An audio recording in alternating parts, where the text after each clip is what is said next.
ನೋಡ್ತಿರೋ ದಯವಿಟ್ಟು ಲೈಕ್ ಮಾಡಿ, ಶೇರ್ ಮಾಡಿ, ಹಾಗೆ ಸಬ್ಸ್ಕ್ರೈಬ್ ಮಾಡೋದಂತೂ ಮರಿಬೇಡಿ. ಏನಪ್ಪ ಇವತ್ತು ಫ್ರೇಮ್ ಮುಂದೆ ಇಬ್ಬರು ಕುತ್ಕೊಬಿಟ್ಟಿದ್ದಾರೆ ಅಂತ ಎಲ್ಲರೂ ಯೋಚನೆ ಮಾಡ್ತಿದ್ದೀರಾ. ಎಲ್ಲರೂ ತುಂಬ ಕ್ವಶನ್ಸ್ ಕೇಳ್ತಾ ಇದ್ದೀರಾ. ಅಕ್ಕ ನೀವು ಯೂಟ್ಯೂಬಲ್ಲಿ ಎಷ್ಟು ಅರ್ನ್ ಮಾಡ್ತಿದ್ದೀರಾ, ಇನ್ಸ್ಟಾಗ್ರಾಮಲ್ಲಿ ಎಷ್ಟು ಅರ್ನ್ ಮಾಡ್ತಿದ್ದೀರಾ, ಮೋಜಲ್ಲಿ ಎಷ್ಟು ಅರ್ನ್ ಮಾಡ್ತಿದ್ದೀರಾ ಅಂತ. ಸೊ ನಾನು ಎಲ್ಲಾದ್ರೂ ಒಂದೊಂದೇ ವೀಡಿಯೋ ಮಾಡೋದಕ್ಕಾಗಲ್ಲ. ಸೊ ಯೂಟ್ಯೂಬಿಂದ ಎಷ್ಟು ಬರುತ್ತೆ ಅನ್ನೋದನ್ನ ನಾನು ಎಕ್ಸಾಕ್ಟ್ ಹೇಳಲ್ಲ. ನಾವೇನು ಬೈ ಮಾಡ್ಬೋದು ಅನ್ನೋದನ್ನು ನಾನು ಈ ವಿಡಿಯೋದಲ್ಲಿ ನಿಮಗೆ ಹೇಳ್ತೀನಿ. ಸೊ ಹೇಳು ನೀನೇ ಹೇಳು ಸರ್. ನಾವು ಯೂಟ್ಯೂಬ್ ಹೇಗೆ ಸ್ಟಾರ್ಟ್ ಮಾಡಿದ್ವಿ ಅಂತ ಹೇಳು, ಕೊನೆಯಲ್ಲಿ ನಾವು ಎಷ್ಟು ಅರ್ನ್ ಮಾಡ್ತಿದ್ದೀವಿ ಅಂತ ಹೇಳೋಣ. ಓಕೆನಾ? ಹೇಳು. ಫಸ್ಟ್ ಯೂಟ್ಯೂಬ್ ಸ್ಟಾರ್ಟ್ ಮಾಡಿದ್ದು ಹೇಗೆ ಅಂತ ಹೇಳಿದ್ರೆ, ನನಗೆ ಯೂಟ್ಯೂಬ್ ಬಗ್ಗೆ ಒಂದು ಚೂರೂ ಗೊತ್ತಿರಲಿಲ್ಲ. ತುಂಬ ನನಗೆ ಇನ್ಸ್ಟಾಗ್ರಾಮ್ ಬಗ್ಗೆನೇ ಮುಳುಗೋಗ್ಬಿಟ್ಟಿದೆ ಅದರಲ್ಲೇ. ಸೊ ನನಗೆ ಯೂಟ್ಯೂಬ್ ಬಗ್ಗೆ ವೀಡಿಯೋಸ್ ಮಾಡಬೇಕು ಅನ್ನೋದೇ ನನಗೆ ಗೊತ್ತಿರಲಿಲ್ಲ. ಸೂರ್ಯನೇ ಐ ಡಿ ಓಪನ್ ಮಾಡಿ ಅವನೇ ಸ್ಟಾರ್ಟ್ ಮಾಡಿದ್ದು. ಫಸ್ಟು ನಾವು ಮೈಸೂರಲ್ಲಿದ್ದಾಗ ಕಿಚನ್ಸ್ ಚಾನಲ್ ಅಂತ ಸುಮ್ಮನೆ ನಾನು ನಮ್ಮ ಅತ್ತೆ ಅಡುಗೆ ಮಾಡೋದಾಗಿರ್ಬೋದು, ಏನಾರು ಅದನ್ನು ಅಪ್ಲೋಡ್ ಮಾಡ್ತಾಯಿದ್ವಿ. ಇಲ್ಲಾಂದರೆ ನಮ್ಮಮ್ಮ ಮನೆಗೆ ಬರೋದಾಗಿರ್ಬೋದು, ಸುಮ್ಮನೆ ಡೈಲಿ ಲಾಗ್ ಥರ ಮಾಡಿ ಅಪ್ಲೋಡ್ ಮಾಡ್ತಿದ್ವಿ. ಅದಕ್ಕೇ ತುಂಬ ಜನ ಸಪೋರ್ಟ್ ಮಾಡಿದ್ರಿ. ಆವಾಗ ನನಗೊಂದು ಐಡಿಯಾ ಬಂತು, ಯೂಟ್ಯೂಬ್ ಮಾಡೋಣ, ಮುಂದೆ ಹೋಗ್ಬೋದು. ಆವಾಗ ಯೂಟ್ಯೂಬ್ ಚಾನಲ್ನ ಓಪನ್ ಮಾಡಿ ನಾವು ಎಷ್ಟು ವರ್ಷ ಆಯಿತು ಅದೆಲ್ಲ ನನಗೆ ಗೊತ್ತಿಲ್ಲ, ನಿಮಗೆ ಗೊತ್ತಿರೋದು ಹೇಳು. ಆಯಿತು, ಒಂದು ಕರೆಕ್ಟ್ ಅದನ್ನೇ ನೋಡ್ತಾ ಇದ್ದೀನಿ ಇವಾಗ. ಆವಾಗ ಯೂಟ್ಯೂಬ್ ಚಾನಲ್ ಓಪನ್ ಮಾಡಿದ್ವಿ. ಆಮೇಲೆ ನಮಗೆ ಹಾಂ, ಆವಾಗ ಎಲ್ಲರೂ ಚೆನ್ನಾಗಿ ಸಪೋರ್ಟ್ ಮಾಡಿದ್ರಿ, ಸಬ್ಸ್ಕ್ರೈಬ್ ಮಾಡ್ಕೊಂಡ್ರಿ. ಹಾಗೆ ವಾಚ್ ಟೈಮ್ ಅವರ್ಸ್ ಎಲ್ಲ ಕಂಪ್ಲೀಟ್ ಆಗಿ ಮಾನಿಟೈಸೇಷನ್ ಎಲ್ಲ ಇವನೇ ಅಪ್ಲೋಡ್ ಮಾಡಿದ್ದು. ಅದಕ್ಕೆ ವಾಚ್ ಟೈಮ್ ಅವರ್ಸ್ ಅಂತ ಕಂಪ್ಲೀಟ್ ಮಾಡೋಕ್ಕೇನೆ 9 ತಿಂಗಳ ಕಷ್ಟ ಬಿದ್ದಿದ್ದೀವಿ. ತುಂಬ ಕಷ್ಟ ಇತ್ತು. ನನಗಂತೂ ಅದ್ರ ಬಗ್ಗೆ ಏನು ಗೊತ್ತಿಲ್ಲ. ನನಗೆ ಇವಾಗ ಇಂಟ್ರೆಸ್ಟ್ ಇರೋದು. ತುಂಬ ಜನ ಎಲ್ಲೇ ಸಿಕ್ಕಿದ್ರು, ರೋಡಲ್ಲಿ ಸಿಕ್ಕಲಿ, ದೇವಸ್ಥಾನಕ್ಕೆ ಹೋಗಲಿ, ಎಲ್ಲೋದ್ರೂ ಅಕ್ಕ ಯೂಟ್ಯೂಬ್ ಚಾನಲ್ ಡೈಲಿ ಲಾಗ್ ಮಾಡಿ ಅಂತ ತುಂಬ ಎಂಕರೇಜ್ ಮಾಡ್ತೀರಾ. ನನಗೆ ಅದೇ ತುಂಬ ಇಷ್ಟ ಆಗಿ ಡೈಲಿ ಲಾಗ್ ಮಾಡೋಣ ಅಂತಲೇ ತುಂಬ ಖುಷಿಪಟ್ಟು ಮಾಡ್ತಾಯಿದ್ದೀನಿ. ತುಂಬ ಸಪೋರ್ಟ್ ಮಾಡ್ತಿದ್ದೀರಾ, ಇದೇ ಥರ ಸಪೋರ್ಟ್ ಮಾಡ್ತೀರಿ. ನಿಮ್ಮ ಸಪೋರ್ಟ್ ಹೀಗೆ ಇದ್ದರೆ ನನಗೂ ತುಂಬ ಇಷ್ಟ ಆಗುತ್ತೆ ವೀಡಿಯೋಸ್ನ ಮಾಡೋದಕ್ಕೆ. ಹಾಗೆ ಏನು ಹೇಳಬೇಕು ಅಂತ ಹೇಳಿದ್ರೆ, ಎಲ್ಲ ನಾನು ಇಷ್ಟು ಲೆವೆಲಿಗೆ ಬರೋಕ್ಕೆ ನೀವೇ ಕಾರಣ. ಥ್ಯಾಂಕ್ ಯು ಅಂತಲೇ ಹೇಳ್ಬೇಕು ನಿಮಗೆ. ಇನ್ನೇನು ಹೇಳಬೇಕು, ಸೂರಿಗೆ ಥ್ಯಾಂಕ್ಸ್ ಹೇಳಬೇಕು. ಅವನು ಓಪನ್ ಮಾಡೋಕ್ಕೆ ನಾನು ಒಂದು ಲೆವೆಲಿಗೆ ಬಂದಿದ್ದೀನಿ ಅಂತಲೇ ಹೇಳ್ಬೋದು. ಎಲ್ಲದರಲ್ಲೂ ಕೂಡ ಎಲ್ಲರೂ ಸಪೋರ್ಟ್ ಮಾಡ್ತಾರೆ. ನಮ್ಮ ಮನೆಯವರಾಗಿರ್ಬೋದು, ನಮ್ಮ ಅತ್ತೆ ಮನೆಯವರಾಗಿರ್ಬೋದು, ಎಲ್ಲರೂ ತುಂಬಾ ಸಪೋರ್ಟ್ ಮಾಡ್ತಾರೆ. ಇನ್ನೊಂದು ಸೂರ್ಯದ್ರಲ್ಲಿ ಏನು ಅಂತ ಹೇಳಿದ್ರೆ, ಎಷ್ಟೇ ಜನ ಬ್ಯಾಡ್ ಕಮೆಂಟ್ಸ್ ಹಾಕೋರು ಒಂದು ತಲೆ ಕೆಡ್ಸ್ಕೊಳ್ಳಲ್ಲ. ಆಮೇಲೆ ನಾವು ಬೆಳೀತಿದ್ದೀವಿ ಅಂತ ಹುರ್ಕೊಳ್ಳೋರೇ ಜಾಸ್ತಿ ಇದ್ದರು. ಹುರ್ಕೊಂಡ್ರೂ ಪರವಾಗಿಲ್ಲ ಅಂತ ನಾವು ಮಾಡ್ತಾಯಿದ್ದೀವಿ. ಓಪನ್ ಮಾಡಿ ಅರ್ನಿಂಗ್ಸು ತುಂಬ ಚೆನ್ನಾಗಿ ಬರ್ತಿದೆ. ನನಗೆ ಓಪನ್ ಮಾಡಿ ಒಂದು 5-6 ಮಂತ್ಸಿಂದನೇ ನನಗೆ ಅರ್ನಿಂಗ್ಸ್ ಬರೋಕ್ಕೆ ಸ್ಟಾರ್ಟ್ ಆಗಿದೆ. 8-9 ಮಂತ್ಸಿಂದ ಬರ್ತಿದ್ದಲ್ಲ, 8-9 ಮಂತ್ಸಿಂದನೇ ಬರ್ತಿದೆ. ಎಲ್ಲ ನಿಮ್ಮ ಆಶೀರ್ವಾದದಿಂದ ಅಂತಲೇ ಹೇಳ್ಬೋದು. ಎಷ್ಟು ಬರ್ತಿದೆ ಅಂತ ಎಕ್ಸಾಕ್ಟಾಗಿ ಹೇಳೋಕ್ಕಾಗಲ್ಲ, ಮುಂದೆ ಸೂರ್ಯ ಹೇಳ್ತಾನೆ. ಹಂಗೆ ಪೇಮೆಂಟ್ ಎಷ್ಟು ಡಾಲರ್ ಬಂದಿದೆ ಅದನ್ನ ಹಾಕಂಗಿಲ್ಲ ಅಂತ ಹೇಳ್ತಾರೆ, ನಾನು ಹಾಕಲ್ಲ. ಸೊ ಎಷ್ಟು ಬರ್ತಿದೆ ಏನು ಅನ್ನೋದನ್ನ ನಾನು ನಿಮಗೆ ಹೇಳ್ತೀನಿ. ಏನಂತ ಹೇಳಿದ್ರೆ, ನಾನು ಗೋಲ್ಡ್ ಮೇಲೆ ಇಲ್ಲ ಅಂದರೆ ಯಾವುದ್ರ ಮೇಲೆ ಹೇಳೋಣ? ನಾವು ಹೆಂಗೆ ಹೇಳ್ತೀಯ, ನೀನು ಲ್ಯಾಕ್ಸ್ ಟುಗೆದರೇ ದುಡ್ದಿದ್ದೀನಿ ಅಂತ ಹೇಳು, ಅದರಲ್ಲಿ ಏನಿದೆ ಹೇಳು. ನಾನು ಇವಾಗ ಆಯ್ತು, ನಾನೇ ಕೇಳ್ತೀನಿ, ನೀನು ಎಷ್ಟು ದುಡ್ದಿದ್ಯಾ ಕರೆಕ್ಟಾಗಿ? ಇವಾಗ ಒಂದು 4 ತಿಂಗಳಿಂದ, ಒಂದು 4-5 ತಿಂಗಳಿಂದ ಎಷ್ಟು ದುಡ್ದಿದ್ಯಾ? 6 ಮಂತ್ಸ್ ಅನ್ಕೋ, 6 ಮಂತ್ಸಿಂದ ಎಷ್ಟು ದುಡ್ದಿದ್ಯಾ? 4-5 ಲ್ಯಾಕ್ಸ್ ದುಡ್ದಿದ್ದೀನಿ. 4-5 ಲ್ಯಾಕ್ಸ್ ಗಂಟ. ಮೋಜಲ್ಲೂ ಕೂಡ ಗೈಸ್, ನಾನು ಎಲ್ಲಾದ್ರೂ ಇನ್ಕ್ಲೂಡ್ ಮಾಡಿ ಹೇಳ್ತೀನಿ. ಮೋಜಲ್ಲೂ ಕೂಡ ನಾನು 2 ಲಕ್ಷಕ್ಕಿಂತ ಜಾಸ್ತಿನೇ ದುಡ್ದಿದ್ದೀನಿ. ಇಲ್ಲ 2 ಲಕ್ಷ ಇಲ್ಲ, 2 ಲಕ್ಷ ಗಂಟ ದುಡ್ದಿದ್ದೀನಿ ಗೈಸ್, ಸುಳ್ಳು ಹೇಳ್ಬಾರ್ದು. 2 ಲಕ್ಷ ಗಂಟ ದುಡ್ದು, ಆದರೆ ನನ್ನ ಕಷ್ಟಕ್ಕಾಗಿರ್ಬೋದು ಎಲ್ಲದಕ್ಕೂ ನಾವು ಸಪೋರ್ಟ್ ಮಾಡಿದೆ. ಅರ್ನಿಂಗ್ಸ್ ತುಂಬಾ ಚೆನ್ನಾಗಿ ಮಾಡ್ತಿದ್ವಿ. ಆದರೆ ನಾವು ಯಾವುದಕ್ಕೂ ವೇಸ್ಟ್ ಮಾಡಿಲ್ಲ.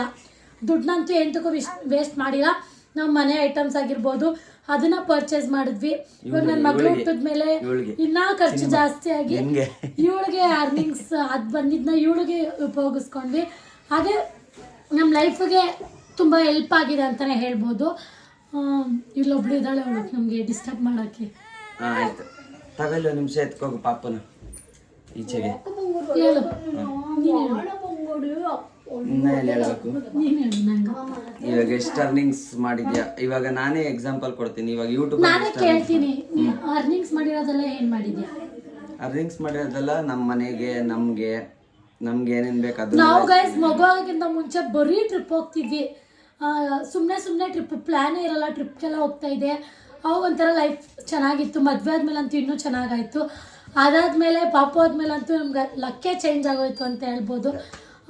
ಏನು ಇರಬೇಕು ಅನ್ನೋದೇ ಗೊತ್ತಾಗ್ತಿಲ್ಲ, ಅಷ್ಟು ಲಕ್ ಚೇಂಜ್ ಆಗಿದೆ. ಸೊ ಇವಾಗ ನನ್ನ ಫ್ಯಾಮಿಲಿ ಆಗಿರ್ಬೋದು, ನಮ್ಮ ಅತ್ತೆ ಫ್ಯಾಮಿಲಿ ಆಗಿರ್ಬೋದು, ಇವಾಗ ಇಬ್ಬರು ಕೂಡ ತುಂಬ ಸಪೋರ್ಟ್ ಮಾಡ್ತಿದ್ದಾರೆ ನಮ್ಗೆ ಇನ್ನೂ ಬೆಳೆಯೋದಕ್ಕೆ. ತುಂಬಾ ಪ್ರಮೋಷನ್ಗಿಂತ ತುಂಬ ಅರ್ನ್ ಮಾಡೋದು ತುಂಬ ಜಾಸ್ತಿ ಆಯಿತು. ಲೈಫ್ ಸ್ಟೈಲೇ ತುಂಬ ಚೆನ್ನಾಗಾಯಿತು ಅಂತಲೇ ಹೇಳ್ಬೋದು. ಆಮೇಲೆ ಎಷ್ಟು ಅರ್ನಿಂಗ್ಸ್ ಮಾಡಿದೆ ಹೇಳಿ ಯೂಟ್ಯೂಬಲ್ಲಿ? ಹೇಳಿದ್ನಲ್ಲ, ಎಷ್ಟು ಅರ್ನಿಂಗ್ಸ್ ಮಾಡಿದೆ 5 ಲಕ್ಷ ಗಂಟನೂ ಅರ್ನ್ ಮಾಡಿದ್ವಿ ಯೂಟ್ಯೂಬಲ್ಲಿ. ಸಪ್ರೇಟ್ ಯೂಟ್ಯೂಬಲ್ಲಿ ಹೇಳು, ಜನಕ್ಕೆ ಅದೇ ಗೊತ್ತಾಗಲ್ಲ. ಯೂಟ್ಯೂಬಲ್ಲಿ ಎಷ್ಟು ಅರ್ನಿಂಗ್ಸ್ ಮಾಡಿದೆ ಅಂತ ಹೇಳು. ನಂಗೆ ಗೊತ್ತಿಲ್ಲ ಅದ್ರ ಬಗ್ಗೆ ಮಾಡ್ತೀನಿ. ನಾವು ಟೋಟಲ್ $1,400 ಗಂಟ ಏನೋ ಅರ್ನ್ ಮಾಡಿರೋದು ಇದುವರೆಗೂ. ನಾನು ಬೇಕಾದ್ರೆ ಸ್ಕ್ರೀನ್ಶಾಟ್ ಹಾಕ್ತೀನಿ, ಲೈಫ್ ಟೈಮ್ ಅರ್ನಿಂಗ್ಸು, ಅದ್ರಲ್ಲಿ ಗೊತ್ತಾಗುತ್ತೆ ನಿಮಗೆ. $1,400. ಹೋದ ತಿಂಗಳು ಅಂತೂ ನನ್ನ ಪ್ರೆಗ್ನೆನ್ಸಿಯಲ್ಲಿ ನಾವು ಒಂದು 20 ಗ್ರಾಮ್ಸ್ ಗೋಲ್ಡ್ ತೊಗೋಬೋದು, ಅಷ್ಟು ಅರ್ನಿಂಗ್ಸ್ನ ಮಾಡಿದ್ದೀವಿ. ಸೊ ಈ ಮಂತು ಇನ್ನೂ ಬಂದಿಲ್ಲ. ಹೋದ ತಿಂಗಳು ನನಗೆ ಬೇಡ ಅಂತ. ಹೋದ ತಿಂಗಳದು ಇಲ್ಲೇ ಅದೇ ತೋರಿಸು, ಇಲ್ಲಿದೆ ಪೇಮೆಂಟ್ ನೋಡಿ. ಹೋದ ತಿಂಗಳು ಪೇಮೆಂಟು ನಾವಂತೂ ಖರ್ಚು ಮಾಡ್ತಿಲ್ಲ, ಆದರೆ ಇದರಲ್ಲಿ ಒಂದು 30,000 ಖರ್ಚು ಮಾಡಿಬಿಟ್ಟಿದ್ದೀನಿ. 30,000 ಫುಲ್ ಖರ್ಚಾಗ್ಬಿಟ್ಟಿದೆ ಮನೆಗೆ ಪಾಪು ಬಂದ ಮೇಲೆಲ್ಲ. ಇದು ಹೋದ ತಿಂಗಳು ಅರ್ನಿಂಗ್ಸ್ ಮಾಡಿರೋದು. ಈ ದುಡ್ಡನ್ನ ನಾವು ಖರ್ಚು ಮಾಡೋದಕ್ಕೆ ಮನಸ್ಸೇ ಆಗ್ತಾಯಿಲ್ಲ ನನಗೆ. ಸೊ ಇವಾಗ ನಾವು ಏನೋ ಒಂದು ತೊಗೋಬೇಕು ಅಂತ ಅಂದ್ಕೊಂಡಿದ್ದೀವಿ. ಸೂರಿ ಡ್ರೀಮ್ ಅಂತಲೇ ಹೇಳ್ಬೋದು. ಹಾಗೆ ನಮ್ಮ ತಂಗಿಗೂ ತುಂಬ ಇಷ್ಟ ಅದು, ಏನಂದರೆ ಕಾರ್ ತಗೋಬೇಕು. ಅಷ್ಟೇ ಇನ್ಸ್ಟಾಗ್ರಾಮಲ್ಲೂ ಇನ್ಸ್ಟಾಗ್ರಾಮಲ್ಲೇ ಜಾಸ್ತಿ, ಒಂದು 2 ಲಕ್ಷ ಗಂಟ ಆಗೈತೆ. ಜಾಸ್ತಿನೇ ಆಗೈತೆ. ಇನ್ಸ್ಟಾಗ್ರಾಮಲ್ಲಿ ಜಾಸ್ತಿ ಅರ್ನ್ ಮಾಡಿದ್ದೀವಿ. ಇನ್ಸ್ಟಾಗ್ರಾಮ್ ನಾನು ಹೇಳ್ತಿಲ್ಲ, ಯೂಟ್ಯೂಬಲ್ಲಿ ಹೇಳ್ತಾ ಇದ್ದೀನಿ. ಇನ್ಸ್ಟಾಗ್ರಾಮ್ದು ಸಪ್ರೇಟಾಗಿ ವಿಡಿಯೋ ಮಾಡೋಣ, ಅದು ಏನೇನು ಪ್ರಮೋಷನ್ಗೆ ಎಷ್ಟೆಷ್ಟು. ನೀವು ಫಾಲೋವರ್ಸ್ ಆದ್ರೆ ನಿಮ್ಗೂ ಹೆಂಗ್ ಬರುತ್ತೆ ಪ್ರಮೋಷನ್ ಹೇಳ್ತೀವಿ. ಯಾರೆಲ್ಲ ಯೂಟ್ಯೂಬ್ ಮಾಡಬೇಕು ಅಂತಿದ್ದೀರೋ ಮಾಡಿ, ನಿಮ್ ಕೈಲಿ ಆಗಲ್ವಾ? ಒಂದ್ಸರಿ ನಿಮ್ಗೆ ಬೇಜಾರಾಗ್ಬೋದು ಅಷ್ಟೇ. ಯೂಟ್ಯೂಬ್ ನ ಸ್ಟಾರ್ಟ್ ಮಾಡಿ. ಕೆಲವೊಬ್ರು ಬರ್ತಾರೆ ಮಾಡ್ಬಿಟ್ಟು ಗೊತ್ತಾಗ್ತಿಲ್ಲ ಅಲ್ಲ, ರೀಚ್ ತಗೊಳ್ಳಿಲ್ಲ ಅಂದ್ರೆ ಬಿಟ್ಬಿಟ್ಟು ತಲೆನೇ ಕೆಡ್ಸ್ಕೊಬಿಡಿ ಗೈಸ್. ಯಾರು ಕೂಡ ಫಸ್ಟ್ ಬಂದಿದ್ದೆ ಟಾಪಿಗೆ ಏರಕ್ಕಾಗಲ್ಲ. ಟಾಪ್ ಅಲ್ಲಿ ಇರೋರು ಒಂದಿನ ಕೆಳಗಡೆ ಬಿದ್ದೇ ಬೀಳ್ತಾರೆ. ಹೊಸ ನ್ಯೂ ಕಮರ್ಸ್ ಅಪ್ಪಗೆ ಹೋಗ್ತಾರೆ. ಅದಕ್ಕೇನೆ ದೇವ್ರೊಂದಲ್ಲ ಒಂದಿನ ನಮ್ಮನ್ನ ಕೈ ಹಿಡಿತಾನೆ. ನೀವಂತೂ ಒಂದ್ಸರಿ ಸ್ಟಾರ್ಟ್ ಮಾಡಿದ್ರೆ ಬಿಡಕ್ಕೆ ಹೋಗ್ಬೇಡಿ. ಒಂದಲ್ಲ ಒಂದಿನ ಅಚೀವ್ ಆಗೇ ಆಗ್ತೀವಿ, ಒಂದಲ್ಲ ಒಂದಿನ ನಮಗೆ ಸಕ್ಸಸ್ ಕೊಟ್ಟೇ ಕೊಡ್ತಾನೆ ದೇವರು. ಆಮೇಲೆ ನಾನು ಈ ಅರ್ನಿಂಗ್ಸಲ್ಲಿ ನಾವು ಬಿಗ್ ಡ್ರೀಮ್ನ ಕಂಪ್ಲೀಟ್ ಮಾಡ್ತಾಯಿದ್ದೀವಿ. ಅದು 1ನೇ ತಾರೀಕಿಗೆ ನಿಮಗೆ ಲಾಗ್ ಅಪ್ಲೋಡ್ ಆಗುತ್ತೆ. ತೇಜು ಆಸೆನೂ ಇದೆ, ಹಾಗೆ ನಮ್ಮ ಮನೇಲಿ ಎಲ್ಲರಿಗೂ ಕೂಡ ಆಸೆ. ಫುಲ್ ಡ್ರೀಮ್ ಅಂದರೆ ಸೂರಿಗೆ ಅಂತಲೇ ಹೇಳ್ಬೋದು. ಅವನಿಗೆ ಏನಂತ ಹೇಳಿದ್ರೆ ಕಾರ್ ತೊಗೋಬೇಕು ಅಂತ ಅಂದ್ಕೊಂಡಿದ್ದೀವಿ. ಇವನ್ ಬರ್ಡೇಗೆ ಬರಬೇಕಾಗಿತ್ತು, ಅದಾಗಲಿಲ್ಲ. ಸೊ ನೆಕ್ಸ್ಟ್ ನನ್ನ ಬರ್ಡೇ ಅಷ್ಟಕ್ಕೆ ಬಂದೇ ಬರುತ್ತೆ. ನೆಕ್ಸ್ಟ್ ಮಂತ್ 14 ನನ್ನ ಬರ್ಡೇ. ಅದಾದಮೇಲೆ ಅದಕ್ಕೆ ಒಳಗಡೆನೆ ಬಂದಿರುತ್ತೆ. ಬಾಯ್ ತೇಜು, ಬಾ. ಕಾಲೊತ್ತವಳೆ ನಂದು ಕುತ್ಕೊಂಡು ಬೇಡ ಬೇಡ ಅಂತಿದ್ರು ಕೆಳಗೆ. ನಮ್ಮ ತಂಗಿ ಹೇಳ್ತಾಳೆ ನಾವು ಅರ್ನಿಂಗ್ಸ್ನೆಲ್ಲ ಏನು ಮಾಡಿದ್ವಿ, ಎಷ್ಟು ಖರ್ಚು ಮಾಡ್ತೀವಿ ದಿನಕ್ಕೆ ಅನ್ನೋದ ಇವಳಿಗೆ ಗೊತ್ತು. ಹೇಳ್ತಾಳೆ, ಹೇಳೆ. ಇವಳು ಪಿಜ್ಜಾಗೆ ಪಿಜ್ಜಾ ಬರ್ಗರ್ಗೆ ದಿನಕ್ಕೆ ₹1,000. ಆಯ್ತು, ಇವಳೆ 6 ತಿಂಗಳಿಗೆ ಒಂದು 10-15 ಸಾವಿರ ತಿಂದವಳೆ ಇವಳೆ. ತಿನ್ನಲ್ವಲ್ಲ? ಅಲ್ಲ, ನೆನೆ ಒಂದ್ ದಿವಸ ಹೋಗಿದ್ಕೆ ₹1,000 ಖರ್ಚು. ನಮ್ಮ ಮನೇಲಿ ನಮ್ಮಮ್ಮ ಅದಕ್ಕೆ ಬೈತಾರೆ, ನಮ್ಮ ಅಜ್ಜಿನೂ ಬೈತಾರೆ. ಏನಕ್ಕೆ ಸುಮ್ಮನೆ ಕಾಸು ವೇಸ್ಟ್ ಮಾಡ್ತೀರಾ, ಅದ್ರ ಬದಲು ಚಿನ್ನಕ್ಕೆ ಹಾಕಿ ಒಡವೆ. ನನ್ನ ಲೈಫಲ್ಲಿ ಏನು ಅನ್ಕೊಬಿಟ್ಟಿದ್ದೀನಿ ಅಂತ ಹೇಳಿದ್ರೆ ಗೊತ್ತಾ ಗೈಸ್, ಇವತ್ತಿದ್ದವ್ರು ನಾಳೆ ಇರಲ್ಲ. ಸೂರಿಗೆ ಅದೇ, ಇವತ್ತಿದ್ದವ್ರು ನಾಳೆ ಇರಲ್ಲ, ತಿನ್ಬೇಕು ಉಣ್ಬೇಕಷ್ಟೇ.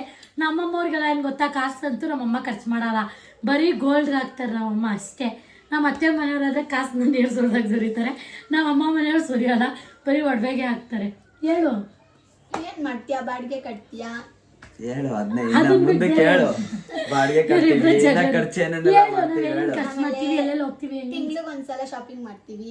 ಒಂದೇ ಸರಿನಾ?